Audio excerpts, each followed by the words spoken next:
The sun poured gold over the desert, painting the horizon in fire as a lone man wiped sweat from his brow and tightened the final bolt beneath the hood of a stranger's luxury car.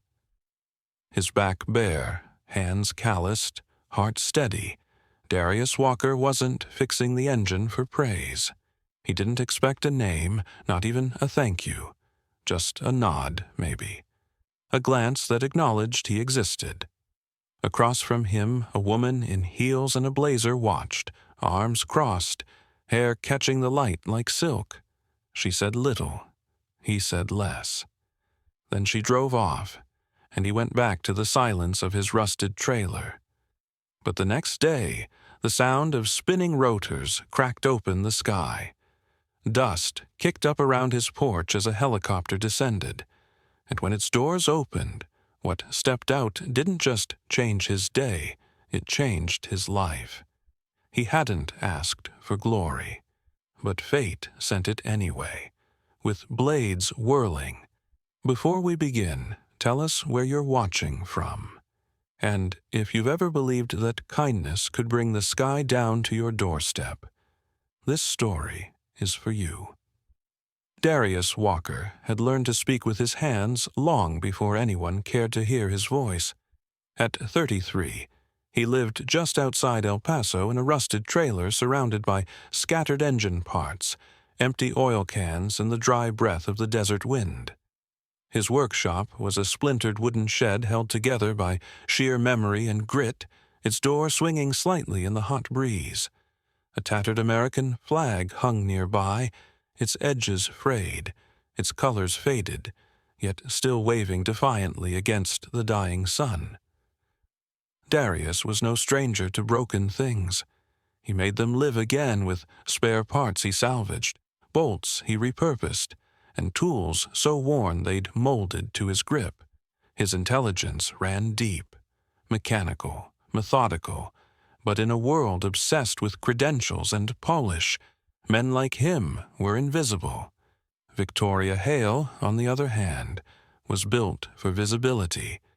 At 29, she wore her ambition like her blazer, tailored, pressed, and sharp. She had risen fast in the corporate world, navigating boardrooms with stilettos that never missed a step.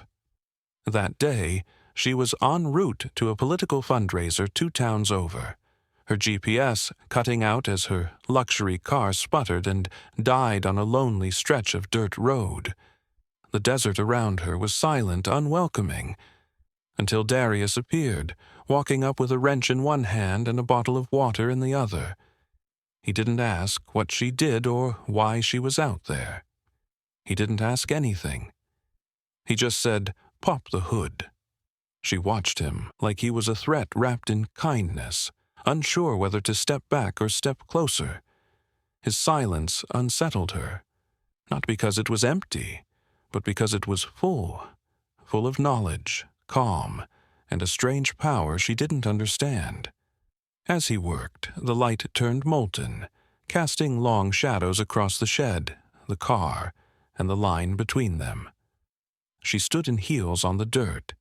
He knelt shirtless over the engine. It wasn't just 2 people. It was 2 Americas, one built for speed, the other for survival. Facing each other in the fading light, Victoria stood near the front of the car, tapping at her phone screen with increasing frustration. "I'll call someone," she muttered, more to herself than to him. A tow, roadside, something.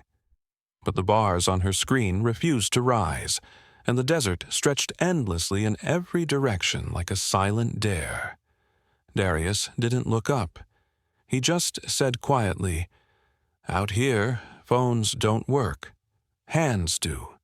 His voice was even, without edge or arrogance, but something in its certainty made her pause. She glanced at him, shirtless, sweat-glazed, arms deep in her engine with nothing but worn pliers, a strip of old cloth, and 2 bottles of water at his feet. Her skepticism was audible in the way she crossed her arms. "You're really going to fix that with tap water and patience?" she asked, voice laced with disbelief. He didn't answer right away. He just kept working, turning a bolt with slow precision. "It ain't about what you have," he finally said. "It's what you know how to do with it." Victoria rolled her eyes, but as the minutes passed and the sun sank lower, she found herself watching more than mocking. The way his hands moved, not just skilled, but respectful, like he was listening to the engine instead of commanding it. The silence between them wasn't awkward. It was layered, weighted with class, race, and assumptions that neither had voiced, but both felt humming in the air. Eventually, she spoke again, softer this time. "Why help me?" Her tone was uncertain now, laced with something unsteady. "People like me don't usually stop for people like you." Darius paused, finally lifting his eyes to meet hers. The sun caught the lines of his face, the calm behind them unmoved. "Maybe that's why your engine broke," he said. It landed like a truth she hadn't known she'd been waiting to hear. She said nothing after that, just stood quietly as he flushed the radiator, tightened a clamp, and gently closed the hood. He dusted his hands, wiped his brow, and stepped back. "You should be good," he said. "Keep it under 70 till you hit the highway." She hesitated, something flickering behind her expression. Before opening the car door, she turned back. "What's your name?" He shrugged, picking up his tools. "Darius, no last name needed." And with that, he walked back toward his trailer, leaving her standing beside a car that now purred like it had never died, and a sense that maybe it wasn't just the engine he'd brought back to life. The sun had barely crested the horizon when Darius crouched beside a rusted lawnmower behind his trailer, coaxing life out of something long forgotten by everyone else. His fingers, stained with grease and memory, moved with quiet purpose, the same way they always had. But that morning, the air changed before the sound arrived. A low hum swelled in the distance, growing louder, sharper, until the sky above his trailer split with the thunder of rotor blades. The wind whipped through the dirt yard, kicking up dust and dead grass in swirling gusts. Tools clattered. The American flag he had fixed to the shed's roof snapped violently in the wind. Darius stood slowly, shielding his eyes from the sun and the storm the helicopter brought with it. Neighbors peeked from windows. Dogs barked. Nobody had seen anything like it in years, especially not out here. The chopper's door swung open mid-hover, and out stepped Victoria Hale. This time not in panic or heels stuck in sand, but in a tailored white suit that shimmered like defiance in the desert light. She stepped onto the dirt in stilettos that didn't wobble, walking toward Darius with a certainty that cut through the noise around them. When she reached him, her voice was clear, calm, and loud enough for the neighborhood to hear. "Darius Walker," she said, pausing just long enough to let the weight of his name settle. "I needed to find you properly this time." He didn't move, didn't blink, just watched her with the same guarded stillness he'd had the day before. "You really flew all the way out here?" he asked. "Why?" Victoria extended a folder from under her arm, small, black, clean. "Because people like you don't show up on paper, and I can't afford to keep hiring people who only know engines from spreadsheets." He eyed the folder, but didn't take it. "I don't want charity," he said, voice low, firm. "I'm not looking for handouts." Her reply came without hesitation. "It's not charity, it's legacy." He frowned. "I own Hale Dynamics," she said. "My father built it, started with a wrench and a dream, but we lost the feel somewhere along the way. Our engineers, they're smart, brilliant even, but they don't listen to engines the way you did. You fixed my car like it was something alive." She took a breath, letting the moment settle. "I don't need another executive. I need a teacher. And that teacher is you." The silence between them swelled, not heavy this time, but full, of recognition, of reversal, of something beginning. She handed him the folder. Inside was an offer letter, not pity, not a gesture, a real opportunity, with his name printed in bold at the top. Not mechanic, not consultant, but head of sensory engineering integration, a title she said didn't exist until him. Darius looked at the paper, then at her. For the first time in years, his breath hitched, not from strain, but from possibility. She smiled slightly. "You said no last name needed, but today I needed to say yours, because the world's about to learn it." And for the first time in his life, Darius Walker saw the sky come down just to meet him. Darius stood with the folder still in his hands, its corners catching the morning light like the start of something sacred. But it wasn't the offer that held his attention. It was the look in Victoria's eyes. It wasn't polished anymore. It wasn't corporate. It was something raw, familiar, like someone who just remembered where they came from. She took a step closer, voice quieter now, words not meant for the audience of neighbors still watching from cracked windows. "My father," she began, "was a mechanic. Just like you. Dirt under his nails, burns on his arms, always fixing things people gave up on." Her eyes flickered toward the old mower behind him. "He built Hale Dynamics in a garage before the suits turned it into something he barely recognized." She paused, and in that silence something shifted, not just between them, but inside her. "When I watched you yesterday," she said slowly, "I didn't just see someone fixing my car. I saw him. The way you touched the engine, the way you didn't rush, the way you listened before you acted." She smiled faintly. "It's been a long time since I saw anyone do that. Since I felt that kind of sincerity." Darius looked at her, the wind still kicking dust behind them, but the air between them strangely still. Her next words came softer. "I thought I came from power," she said, "but yesterday I realized power doesn't talk. It listens." He didn't respond, not yet. The silence between them wasn't awkward, it was grounded, like soil that had seen both storms and sunlight, like shared understanding without the need for more. And then she said it. "I'm not offering you a job, Darius. I'm offering you a partnership."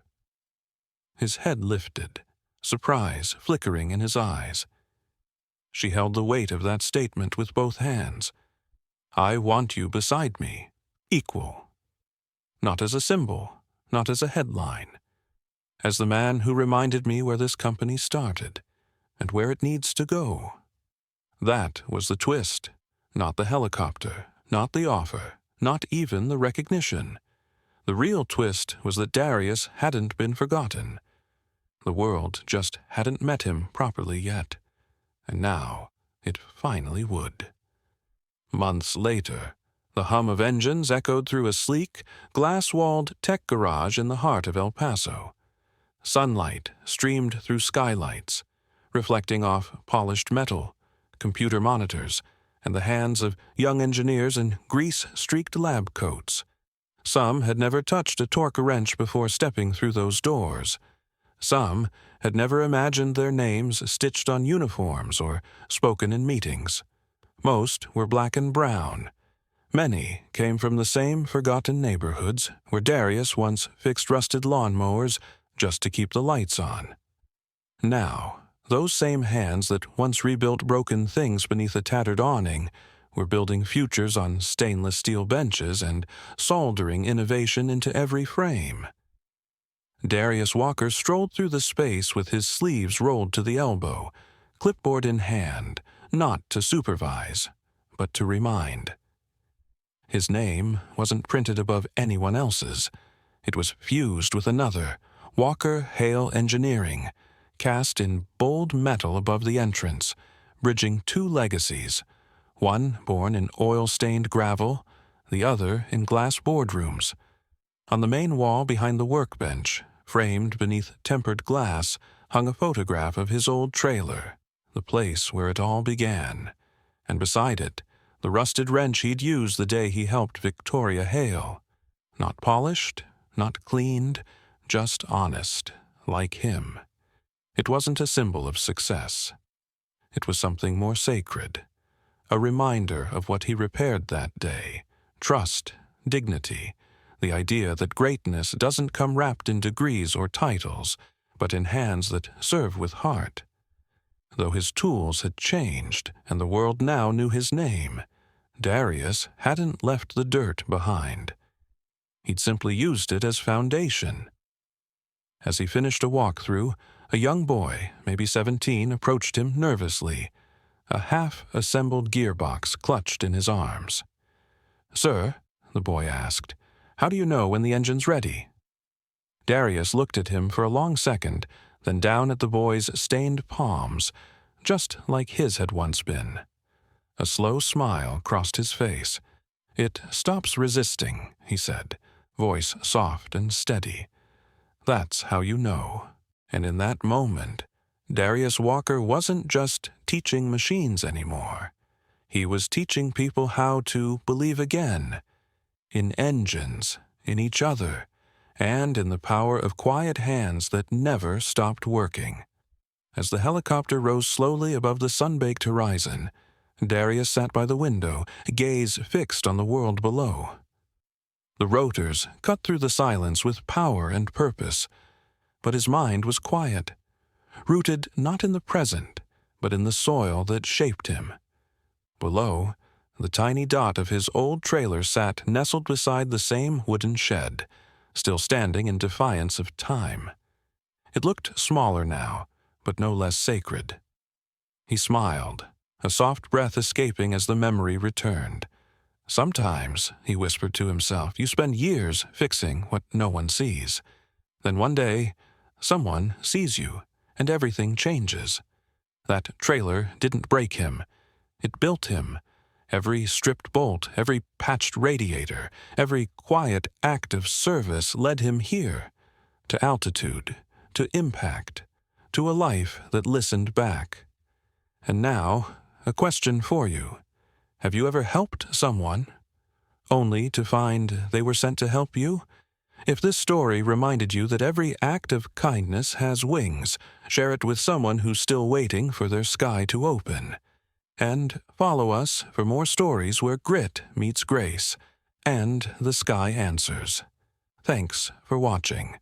We'll see you next time, where destiny lands without warning.